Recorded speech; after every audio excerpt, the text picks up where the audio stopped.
Republicans are getting increasingly more unhinged in their attacks on Zohran Mamdani following his win in the New York City Democratic mayoral primary.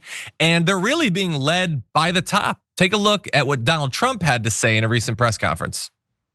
Your beloved New York City may well be led by a communist soon, Zohran Mamdani, who in his nomination speech said he will defy ICE and will not allow ICE to arrest criminal aliens in New York City. Your message to communist Zohran Mamdani? Well, then we'll have to arrest him. Look, we don't need a communist in this country, but if we have one, I'm going to be watching over him very carefully on behalf of the nation. Yeah, so that's obviously gross, and it makes sense to focus on Donald Trump being gross and implying that he's gonna lock up a mayor because he disagrees with them or because he's brown and scary or whatever it is that's bothering Grandpa today. But also, whoever that interviewer is, the journalist, is that how you usually ask questions of the president? What's your response to communists, Zohran Mamdani? Yeah. Of course, he mispronounced the name or whatever, but like that's not usually how we do this. So can CNN do that?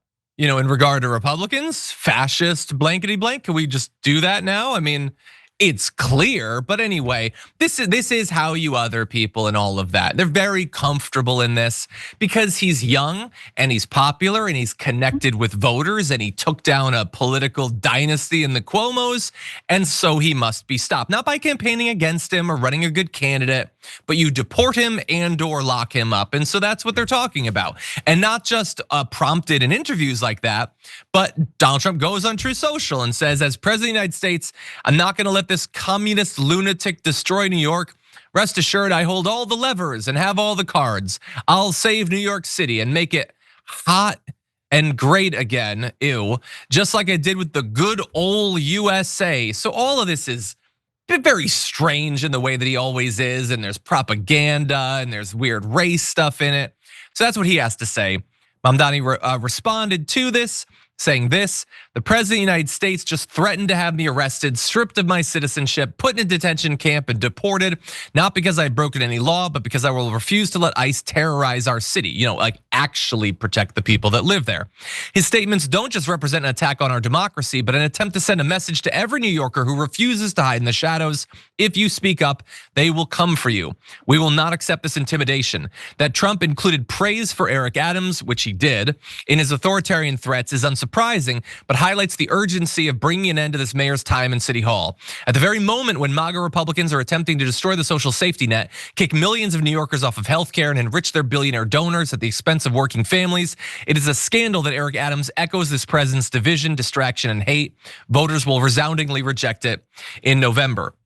And yes, Trump did have nice things to say about Eric Adams and did say that he did him a little favor as well. Trump did Eric Adams a little favor, as if the corruption between them, the weird coordination, the flouting of the law and all that wasn't obvious enough. Trump is now just casually joking about it in press conferences. Sharon, what do you make of all this? Yeah, and it's a free favor since the judge said, you know, you're not gonna continue to hold this over this, I'll add corrupt mayor's head.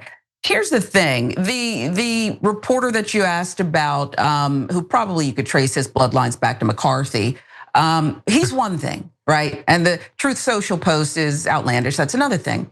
But the problem is the mainstream media and groupthink.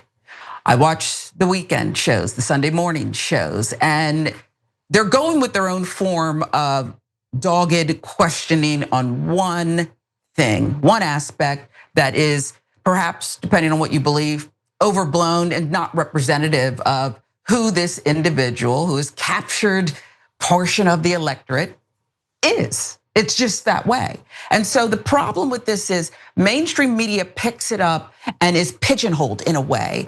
And it's really sick. What I like about this candidate and his freshness and his boldness and his fearlessness is he still answers questions and appears, but you're not gonna force him into the box that you want him to be in.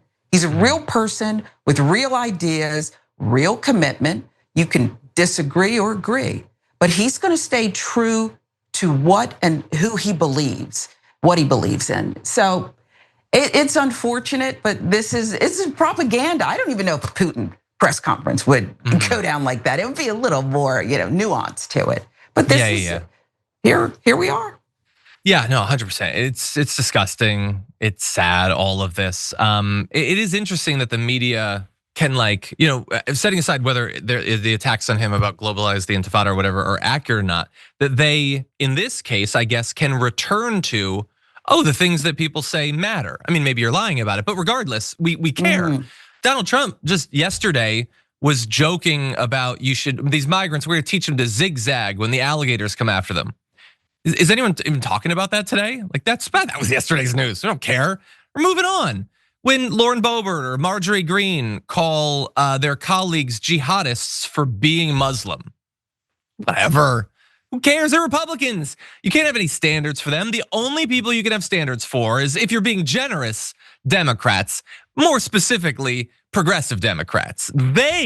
We should care about everything that they say. It's all super serious, and you should judge them based purely on whatever comment they made 20 years ago. But with the Republicans, even if they're literally doing it right now, nobody cares. We're just moving on. That's the double standards.